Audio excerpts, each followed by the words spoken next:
कहानी की शुरुआत होती है एक सुंदर गांव से जिसमें दो दोस्त मोटू और पतलू रहते हैं जो बहुत आलसी है।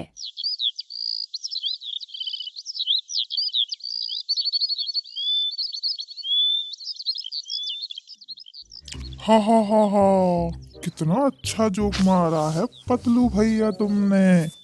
दिल खुश कर दिया, दिल खुश। मुझे तो ये खाने वाले जोक बहुत पसंद है क्योंकि इनमें खाना जो आता है, एक सोना और एक खाना, मेरे तो बस यही दो हैं। और तुम बताओ अपना।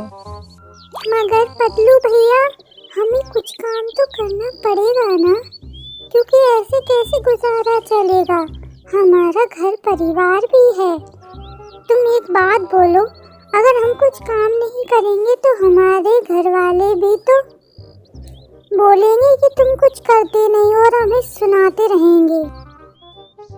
अगर कहेंगे तो देख लेंगे उनको, क्या कहेंगे। हमें कुछ काम आता ही नहीं है तो हम क्या करें। मुझे तो खाने के सिवा और कुछ नहीं नजर आता। क्यों सुबह सुबह ये नाटक लगा के रखा है तुमने? क्या हुआ है बताओ मुझे। क्या आपको नहीं पता क्या हुआ है? आप कुछ काम धंधा करते नहीं हो। हमारे बच्चे हैं, इन्हें क्या खिलाऊं मैं?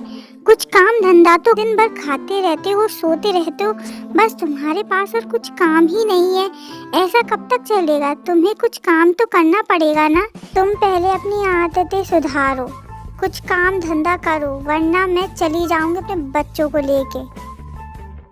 वही दूसरे और पतलू की पत्नी भी सुनाती है।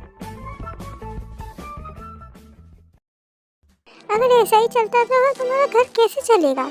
आप कोई काम धंधा क्यों नहीं ढूंढ लेते? वो मोटू भैया जैसे पड़े रहना है कि घर में, सोना है कि घर में आपको? आप उन जैसा नहीं बने। आप अपने लिए कुछ काम ढूंढ लीजिए।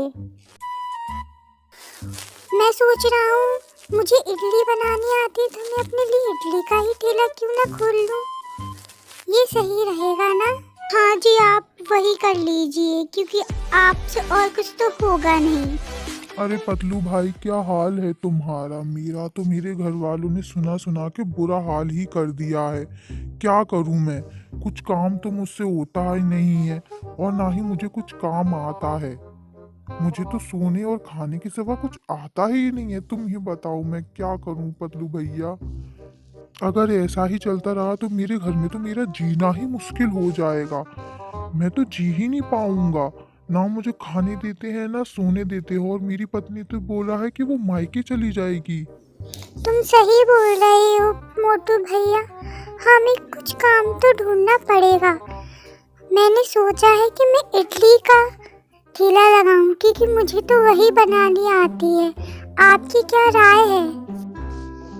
हाँ भाई, तुम सही कह रहे हो। तुम्हारी इडली खा के तो मेरा भी दिल मचलने ही लगता है। बस मैं भी कुछ काम धंधा ढूंढता हूँ। मैं सोच रहा हूँ मुझे कुछ आता वाता तो है नहीं है, तो मैं क्यों ना सब्जी ही बेच लूँ। इसलिए मैं सब्जी बेचने के लिए ही निकलूंगा कल से। मोटू और पतलू बहुत ही आलसी थे। वह दोनों को कुछ भी नहीं आता था। वह दिन भर बस घूमते थे, खाते थे, पीते थे और कुछ नहीं। एक दिन उन्होंने यह सोचा कि उन्हें कुछ काम करना चाहिए, इसलिए उन्होंने अपनी जिंदगी का एक नया सफर चालू किया। ऐसे ही वह अपने रास्ते की ओर चल देते हैं। एक और पतलू ने अपना इडली सांभर का ठेला खोल लिया था और उसका ठेला बहुत ही अच्छा चल रहा था। उसके ठेले पर अक्सर भीड़ लगने लगी थी, क्योंकि उसके इडली सांभर बहुत ही टेस्टी थे। उसके इडली सांभर की तारीफ जगह जगह गांव में होने लगी थी और दूर दूर से लोग उसके इडली सांभर खाने के लिए आने लगे थे। उसका इडली सांभर का ठेला धीरे धीरे फेमस होते जा रहा था। पतलू ने सोचा, अरे ये तो बहुत ही अच्छी बात है, मैं तो धीरे धीरे अमीर बन जाऊंगा ऐसे। तो ठेले पर दूर दूर से लोग आया करते थे। वही दूसरी और मोटू सब्जी बेचने लगा था। उसकी सब्जी ताज़ा और ताज़ा हुआ करती थी। महिलाएं उसकी सब्जी खरीद के लिए आती और बोलती है कि मोटू भैया, तुम्हारी सब्जी बहुत ही ताज़ा होती है, खाने में स्वाद आ जाता है। मोटू उनका धन्यवाद किया। वो बहुत खुश था और अपनी सब्जी रोज लेके आता था और सबको ताज़ी सब्जी देता था। Which story did you like? Tell us in the comment box and like and share.